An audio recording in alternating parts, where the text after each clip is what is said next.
코로나19 올해 종식 가능할까요? 어떻게 보세요? 뭐 사실 저는 국민들에게 희망을 드릴 수 있으면 참 좋을 텐데 네. 상황이 그렇지 못합니다. 어, 2021년도에 코로나19의 종식은 전 세계의 모든 전문가들이 예상컨대 가능하지가 않다. 이제 그렇게 어렵다. 보는 거죠. 네. 비록 예방접종이 원활하게 이루어진다 하더라도 그 예방접종 효과에 따라서 코로나19 이전의 생활로 바로 복귀하는 것은 쉽지 않다. 네.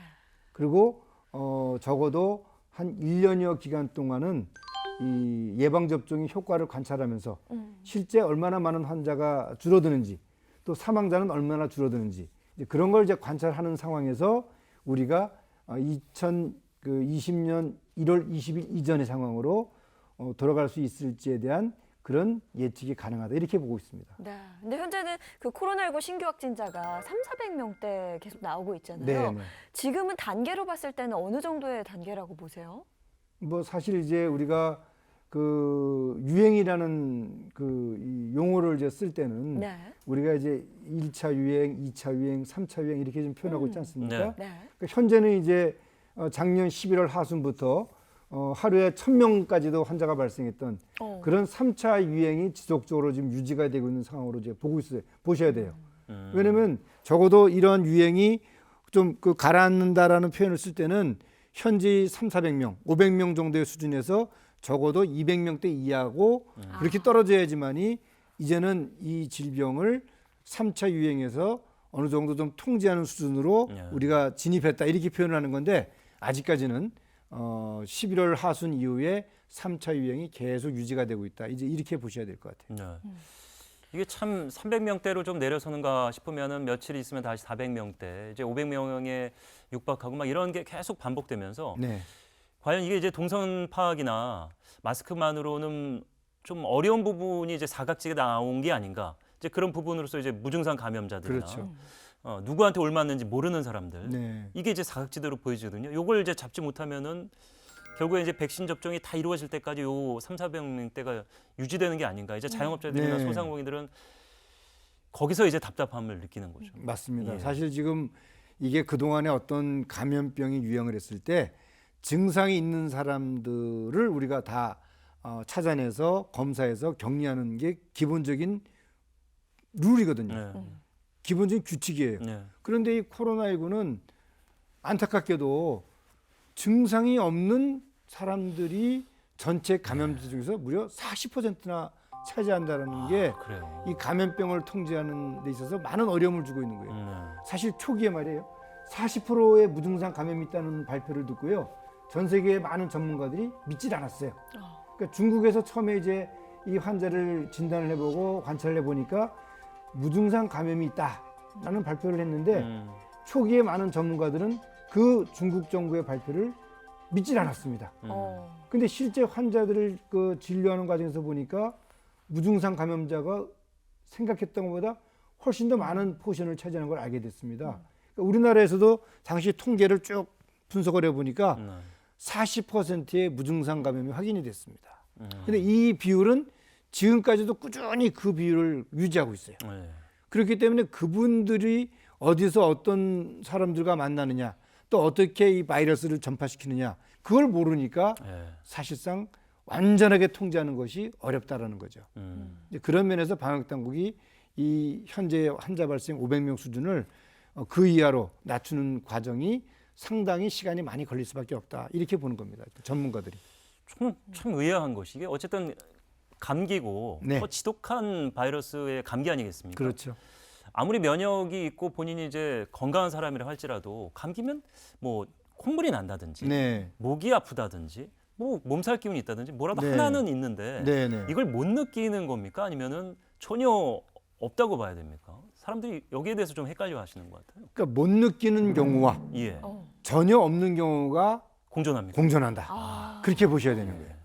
그러니까 우리가 조금 좀 오늘 뭐 몸이 좀 이상하다, 예. 찌부둥하다. 예. 그러면 이제 본인이 알아서 쉬고 또 뭐 그러지 않습니까? 휴식을 취하거나. 네. 근데 이 코로나19에 감염된 사람들이 전혀 그런 거를 느끼지 못한다는 것 때문에 이 질병이 소위 말해서 소리 없는 상태에서 그 여기저기 이제 침략을 한다. 그러니까 그렇죠. 소위 말하는 침묵의 전파자다. 이렇게 좀 표현을 하는 거죠. 예.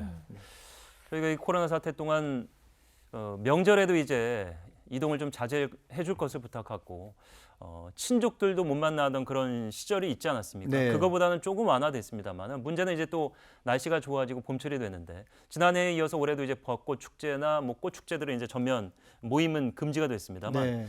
그래도 이렇게 다니는 분들을 막을 수는 없단 말이죠. 네. 이 날씨를 즐기기 위해서 저희 집이 이제 한강변에 있어서 한강만 나가봐도 주말에 네네. 물론 야외고 마스크를 썼음에도 불구하고 사람들이 그냥 뭐 1, 2m 간격으로 계속 걷고 네. 뛰고 이러거든요. 그럼 네. 뭐 호흡하고 땀 흘리고 침이 튀일 가능성도 충분히 있고 네네. 그럼 여기서도 또 확산되지 않을까라는 우려가 있고. 네, 맞습니다. 예. 사실 우리가 그 2020년도를 생각을 해보면요. 3월달, 4월달에도 이제 많은 환자들이 발생을 했었지 않습니까? 네. 우선 종교적인 그런 상황이 있었습니다만 또 이 행락철에 또 환자들이 많이 발생을 했었습니다. 예. 근데 지금은 이미 1년 동안에 너무나 많은 환자들이 감염이 됐고요. 또 그 상황 속에서 무증상 감염자가 우리 주위에 너무나 많이 있습니다. 그래서 그렇기 때문에 지금 우리가 그 일상생활을 과거와 같이 했을 때 네. 마스크 착용을 안 하고 사람들하고 접촉하고 하게 되면은 그런 과정에서 정말 많은 환자들이 발생할 수가 있겠고요.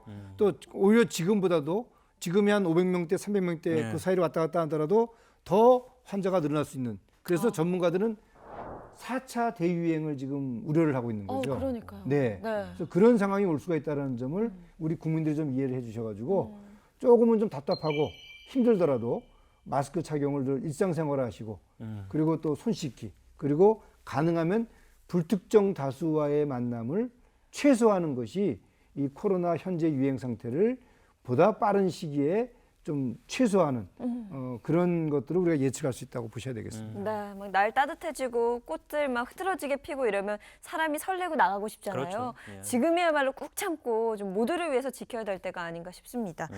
자, 그럼 이번에는 방역에 대한 이야기 좀 넘어가 보도록 하겠습니다. 코로나19를 겪으면서 K-방역이 전 세계적으로 화제가 됐잖아요. 전반적인 평가는 어떻게 하세요? 네, 사실 이제 우리가 언론 보도를 통해서 네. 다른 많은 나라의 이 환자 발생 사례를 우리가 접하지 않습니까?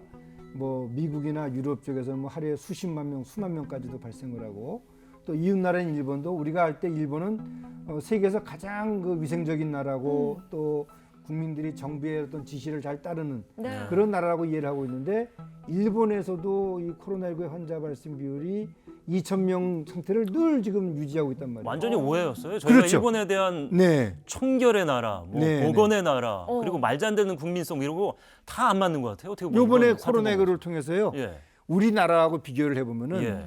그동안에 우리가 알고 있었던 선진국들과의 이런 이 발생 수준의 차이라든지 또 국민들의 어떤 정부의 지침에 호응하는 그런 이 호응도라든지 네. 정말 우리 국민들이 위대하다. 예. 그리고 우리 국민들이 어떤 어려운 상황에서도 정부의 조치에 잘 따르고 있다라는 그런 부분 하나. 네. 그다음에 또 의료진들이 정말 헌신적으로 어려운 상황임에도 불구하고 환자 진료에 만전을 기하고 있다. 그리고 또 우리가 사실 보호복을 입고 있다라는 것은요.